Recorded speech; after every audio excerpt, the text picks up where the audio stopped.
Bisa kita langsung saja bergabung dengan Kasat Reskrim Polres Tuban, ada AKP Rianto untuk berbagi informasi mengenai aksi kekerasan yang dilakukan sekelompok pesilat di Tuban.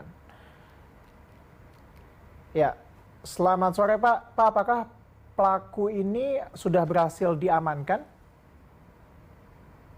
Mas, untuk para pelaku sudah bisa diamankan semua sebanyak 11, jadi terdiri dari 5 ABH, anak berkonflik dengan hukum, kemudian yang 6 adalah dewasa.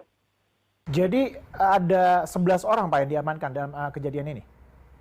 Ya, betul. Jadi sampai malam ini barusan juga kami pulang dari Desa Pelumpang dan Rengel, terdapat kami amankan semua adalah 11 dari 5 anak dan 6 dewasa. Anak dan 6 dewasa. Pak, sebenarnya apa sih yang melatar belakangi penyerangan ini Pak? Karena kita tahu bahwa di video yang beredar ini kan ada yang berkonvoy, kemudian tiba-tiba saja ada penyerangan terhadap salah satu pengendara motor. Iya, jadi berawal dari para rombongan anak muda tadi melaksanakan kegiatan melihat pengajian dalam rangka Harlah di Desa Tasarjo, Kabupaten Jindu. Kemudian pengajian sebelum dimulai, mereka sudah berbondong-bondong banyak yang pulang meninggalkan tempat pengajian. Kemudian setelah di Desa Sumurgung Pelumpang sana, dia berpapasan dengan anak muda.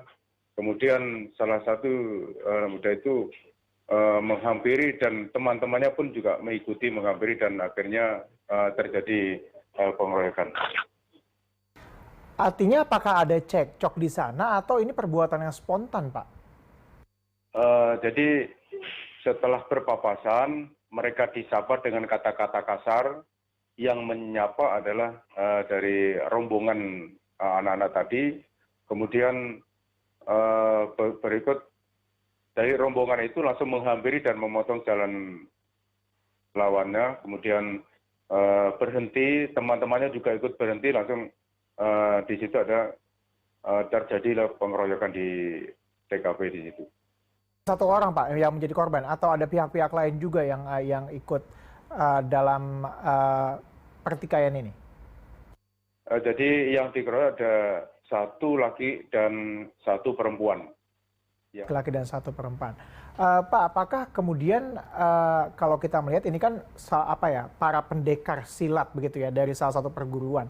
Apakah memang ini menjadi salah satu organisasi yang besar di sana dan juga apakah kemudian konvoi ini juga sering terjadi Pak di sana? Baik, jadi kalau konvoi pada acara-acara tertentu saja memang ada. Kalau perguruan memang di sini salah satu perguruan itu adalah tidak besar pun juga tidak dan biasa-biasa saja. Namun pada saat ada kegiatan-kegiatan yang memerlukan dia datang dan berkonvoi sama teman-temannya. Demikian. Dari informasi yang kami dapat juga polisi sebenarnya sudah membuntuti rombongan konvoi ini Pak. Benar demikian Pak? Betul. Jadi berawal dari Desa Tasarjo sana, mereka sebelum pengajian dimulai, mereka sudah banyak yang pulang, bahkan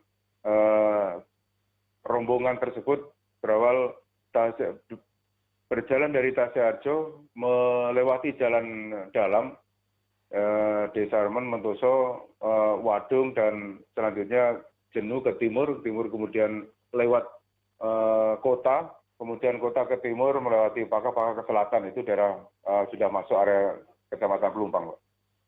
Artinya apakah pihak kepolisian juga sudah melakukan misalnya razia, pemeriksaan terhadap anggota perguruan silat ini? Karena kalau kita lihat nampaknya kalau dari video-video yang beredar ini ada yang bawa senjata tajam juga Pak, benar demikian Pak? Ya baik, kalau memang pada saat masuk di lokasi pengajian, kita tidak melaksanakan razia, namun kita menghimbau kepada panitia agar selalu waspada, kemudian tidak saling mengejek antara satu dengan yang lainnya, kemudian memakai atribut pun juga pada saat di sana pun kita menghimbau tidak memakai atribut yang terkait dengan salah satu perguruan. Dari 11 orang itu semua pelaku pengeroyokan atau ada pihak-pihak lain, misalnya kalau kita tahu mungkin panitia acara mungkin? Jadi murni ada pembagian tertentu. Artinya satu sama lain mempunyai peran sendiri-sendiri, Pak. Dari 11 itu ada perannya sendiri-sendiri. Seperti apa, Pak? Misalnya pembagiannya? Jadi menurut keterangan dari mereka, barusan disampaikan ke penyidik, jadi ada ABH yang menabrak salah satu kendaraan itu, korban itu, kemudian ada yang ngambil helmnya, ada yang nendang kena punggungnya, seperti itu, Pak. Baik, artinya bahwa masing-masing dari 11 orang ini memiliki peran masing-masing.